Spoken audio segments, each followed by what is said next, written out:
أشهد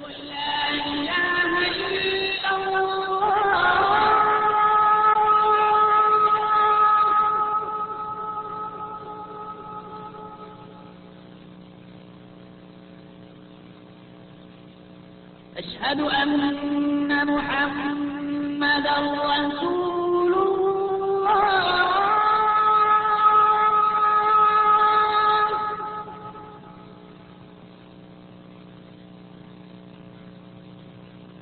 أشهد أن محمدا رسول الله. Assalamu alaikum, and we welcome you once again to Islam in Focus.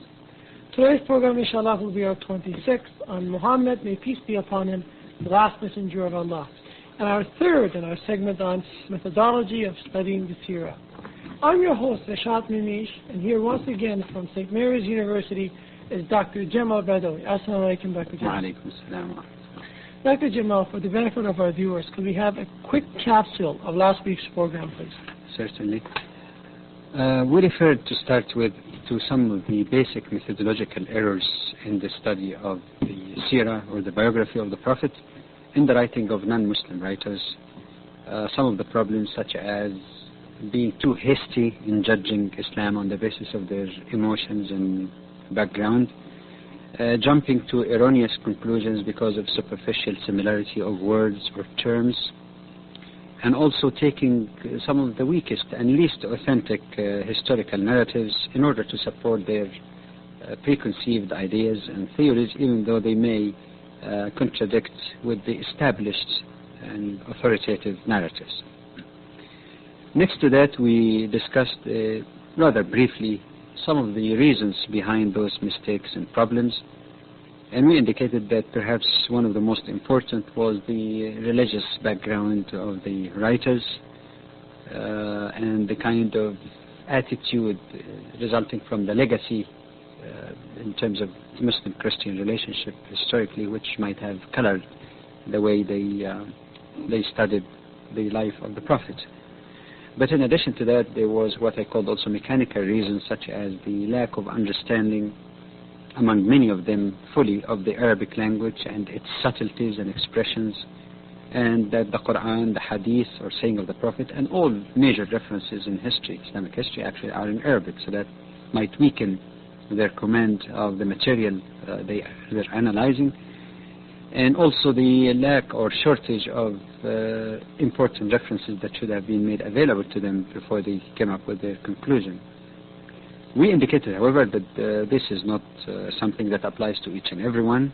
There have been people who have already achieved a great deal of scholarship and understanding, and some Orientalists were quite critical of many of the methodological errors of other Orientalists.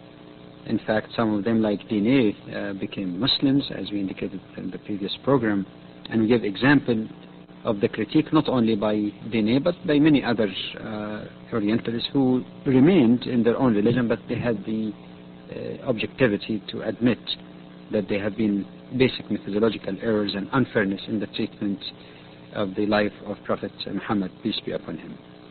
But we indicated, however, that many of those critics, trying to be honest and objective as they may have been, still fell into some of those methodological errors or similar errors also, which lingered and still linger until today, one of which is the so-called negative approach or studying biography by negation, that anything is not in the Quran that does not meet their particular theories, even though the narration might be very authentic, they reject it and they take excuse that it's not in the Quran, forgetting that the Quran is not necessarily a detailed biography of the Prophet. The final point we discussed is that equally erroneous also were those who tried to interpret the Seerah or biography and life of Prophet Muhammad, peace be upon him, using the materialistic approach.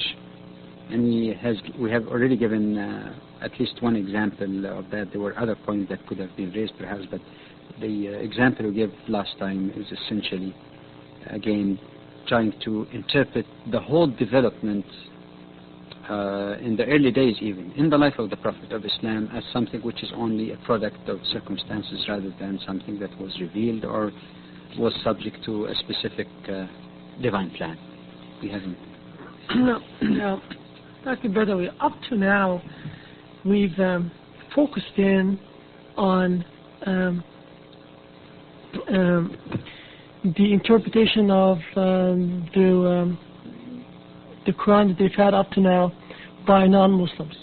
Right. Actually, the area of materialistic approach that we haven't totally finished, but yeah, that was one approach at least, materialistic. Yeah. Now, I wanted to concentrate specifically on a bit more on the materialistic interpretation that you mentioned. You've mentioned 5 different areas of criticisms that were brought out, but maybe we can focus in on the materialistic interpretation of the history and possibly give us a bit more detail on this.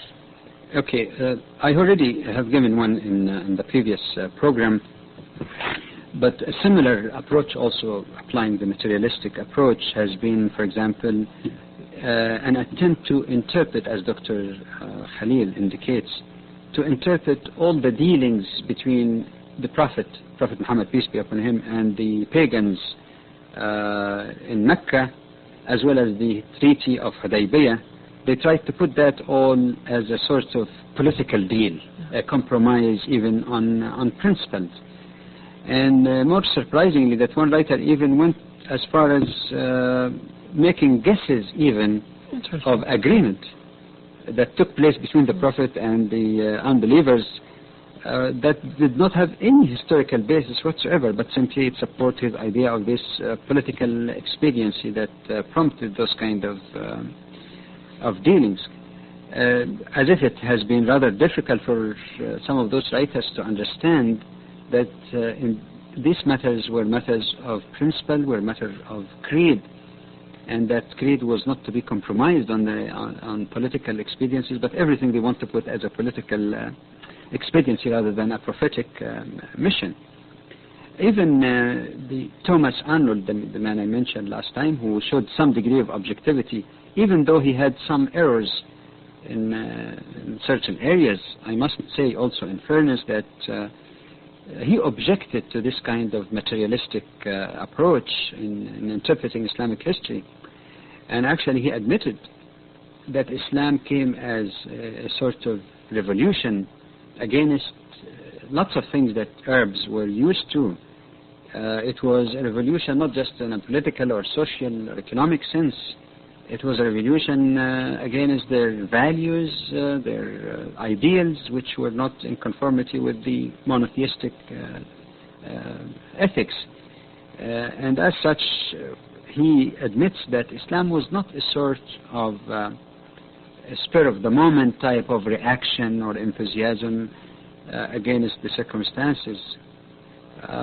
So these are, you might say, other examples of this attitude again of materialistic direction in interpreting the Seerah. I'm not saying, however, that Orientalists did not contribute anything in those studies. In fact, they did. But the problem again is that because of the basic methodological errors in terms of the basic approach, because of their a priori assumptions which were erroneous to start with, they departed from objectivity. They departed from the truth. And as such, the product of any improper approach, of course, would be improper conclusions and improper analysis as well.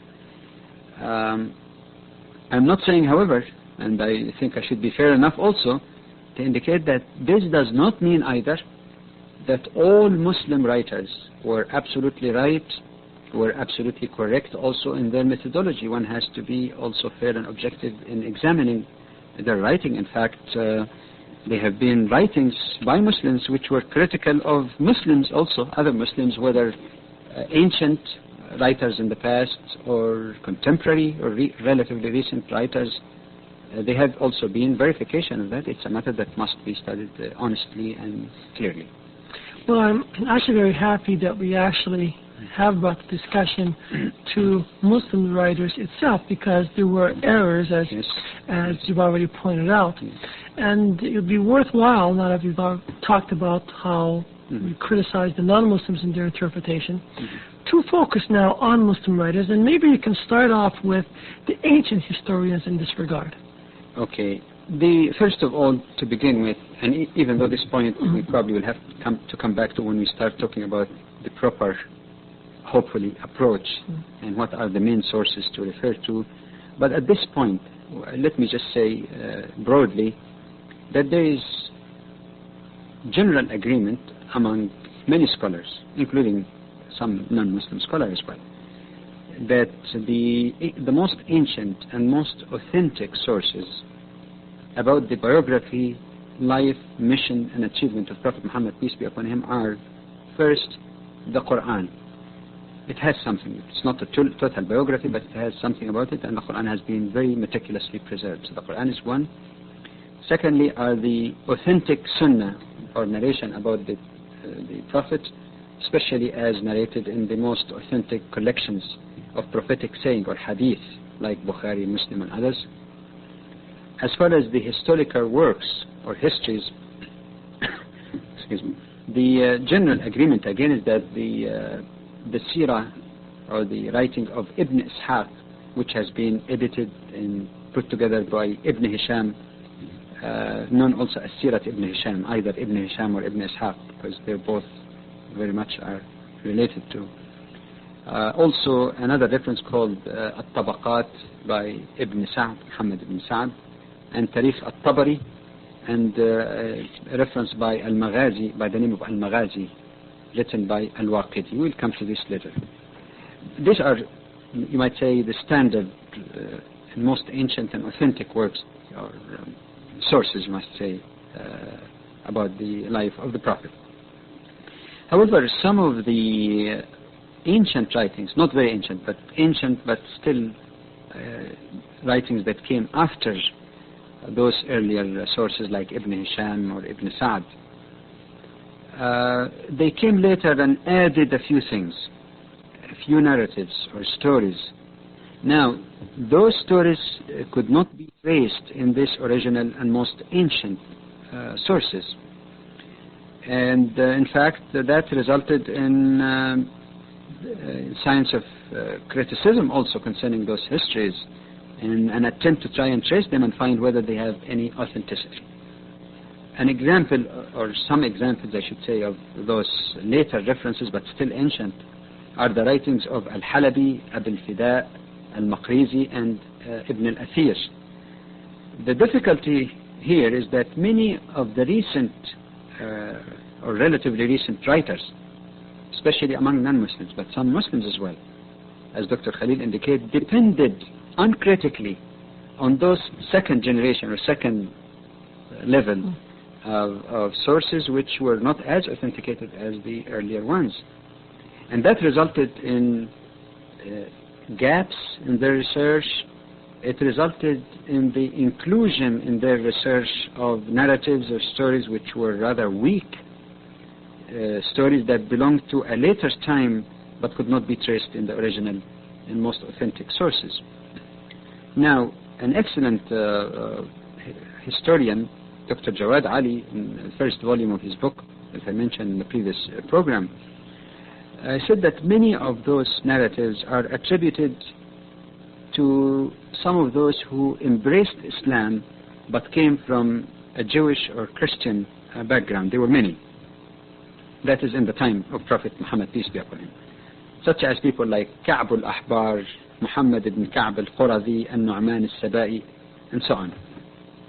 And he says that the stories narrated through those people who came from other religious faith or religious background, in his opinion, seem to have a stamp of the biblical story.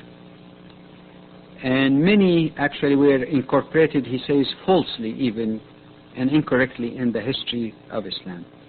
A specific example is the story of Gharaniq, or the three goddesses. This is an issue that we discussed in some detail in the series on the sciences of the Quran. And he concluded that the story like that, where there were lots of fabrication and making it, which came in a much later time and cannot be traced in the original ones, must be taken with a great deal of caution. So that's one source of the problem, dependence on ancient but second level type of references. But equally unauthentic, he say also, and that's shared by many other scholars as well, are some of the exaggerations that were made about the person of Prophet Muhammad, peace be upon him. without support either from the Quran, from the Hadith literature, or from any other authentic source. I'm not saying there had been something unusual about him, of course, but exaggeration which just came from nowhere is something that one would not accept, even though it might be complementary to the Prophet. An honest researcher, even a Muslim, if he believes in Islam, still would have to be careful and not accept it. In fact, some of these people who might have possibly incorporated those exaggerations might thought that this is something good that they are doing, and in fact they forgot that the greatness of Prophet Muhammad, peace be upon him, or Jesus, peace be upon him, or any of the prophets for that matter, is not basically in the matter of mystery. It's not grounded on exaggerations or blowing things out of proportion, but in fact in the fact that they were human beings, and in their accomplishment, indeed, God or Allah has supported many of these prophets, including Muhammad, with extraordinary things, miracles as you might call, and that's fine. We should not interpret everything, again, go to the other extreme in materialistic form.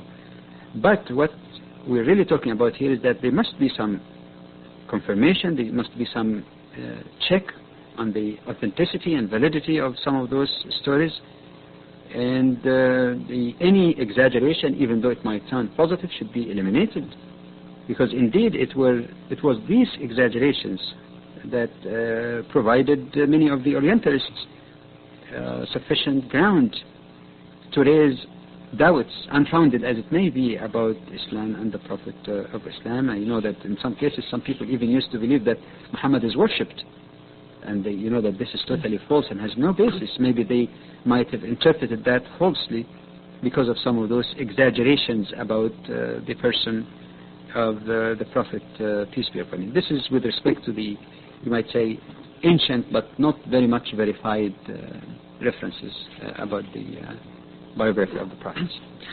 Now you've spoken about the problems that there exist with some of the ancient writings and ancient writers, and again we're talking this particular time about the Muslim ancient writers. But how about the more recent bibliographies that were written by Muslims, biographies that were written by Muslims themselves? Well, there are some problems also, and equally very serious methodological problems in some of those relatively recent writings as well. And again, we have to be honest about that. You see, the main problem, in essence,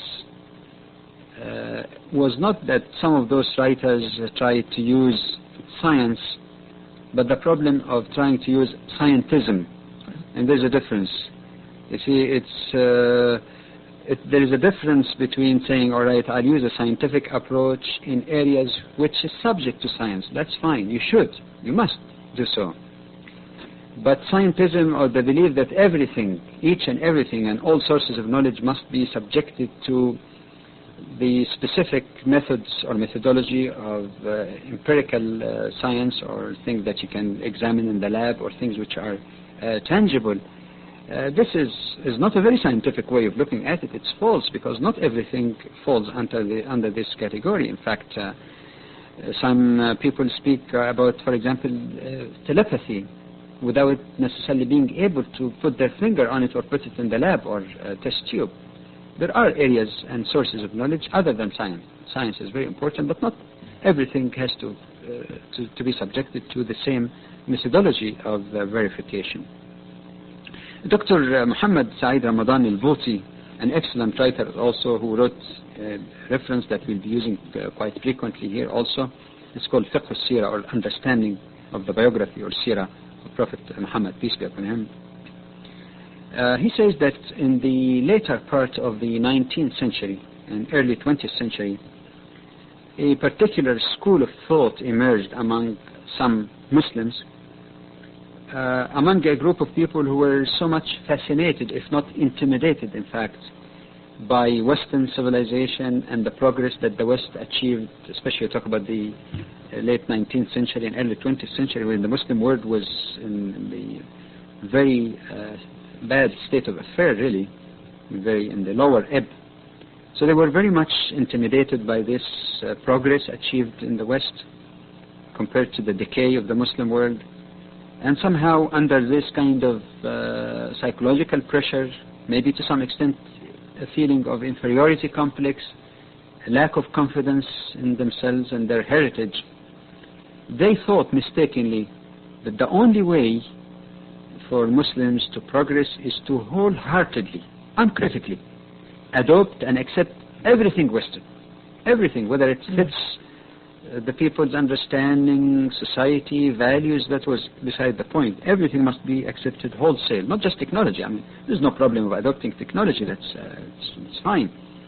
And that included also the approach used in the West in the study of religion, that subjected everything in religion, not just to use rationality, which is needed, but subjected everything in religion to the specific empirical or approach of so-called science alone. And he says that perhaps the most prominent example, maybe the pioneers in that direction, was a book about the life of Prophet Muhammad, peace be upon him, as he considered to be written by a westernized mind, from a Western standpoint. And that was written by Muhammad Hussein Haykal, whose book is, by the way, I should say, well written in terms of his eloquence. As a scholar, he's excellent, but again, he could be excellent, but under this psychological state that might mask objectivity also. His book is widespread. It was published in Arabic. I know at least of one English translation made by late Dr. Ismail Farouqi, which was published in 1976 by the American Trust Publication in Indianapolis, Indiana.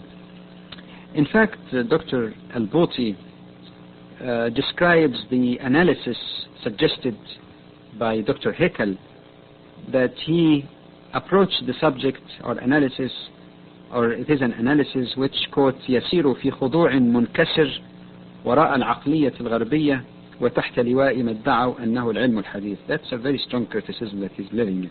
The rough translation goes like this, that he follows, or this analysis follows, in meek submissiveness, the Western mentality, and under the banner of what they claimed to be modern science. That appears on page 10 of the translation. Dr. Al-Bouti also expresses his wonder as to how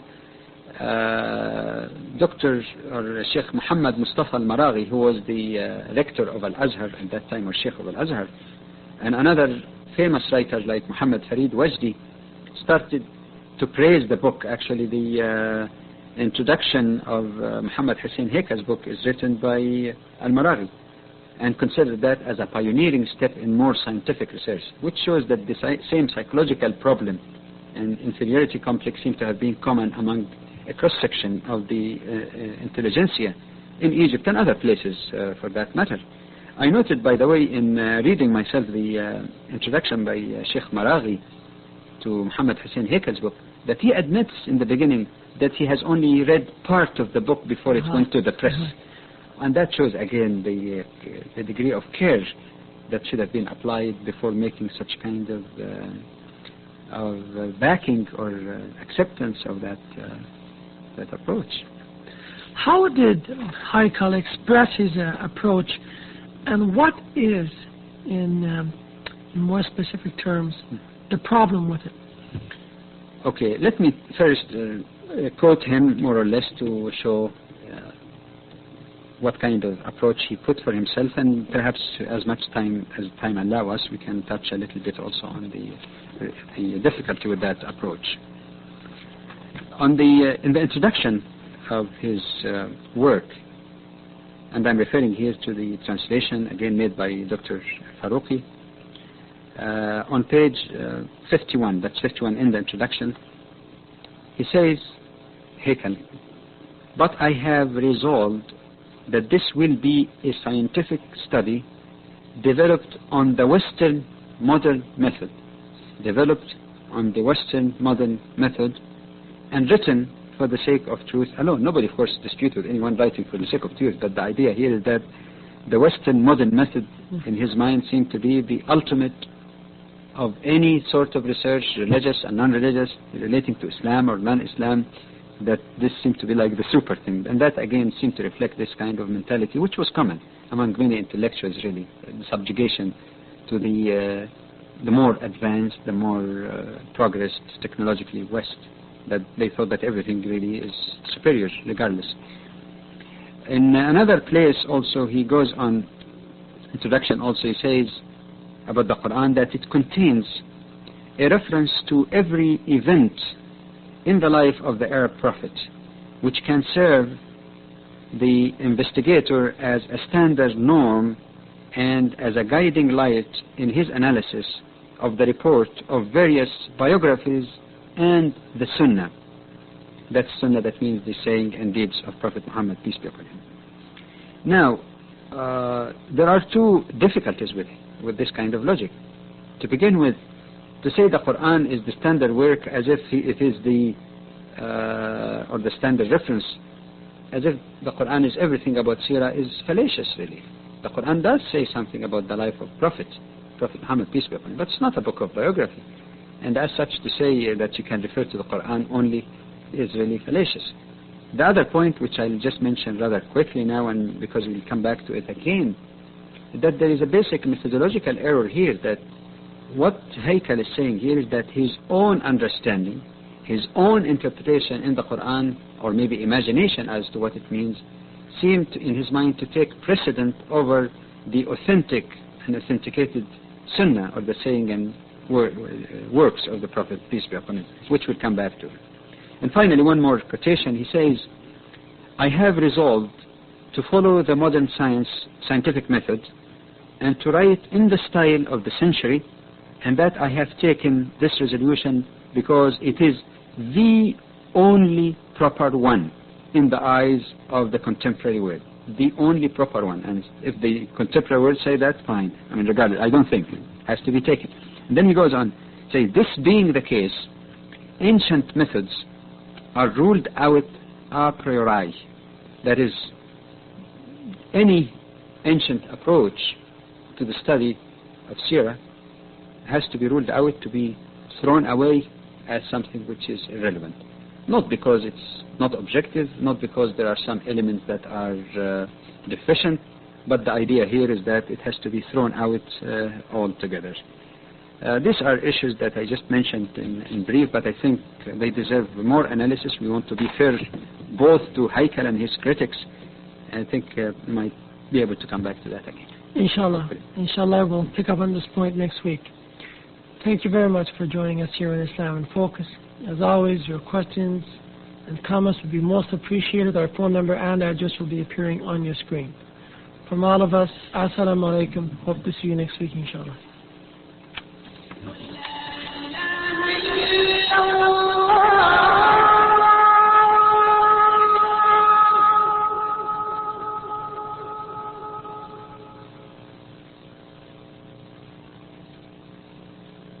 أشهد أن محمدا رسول الله.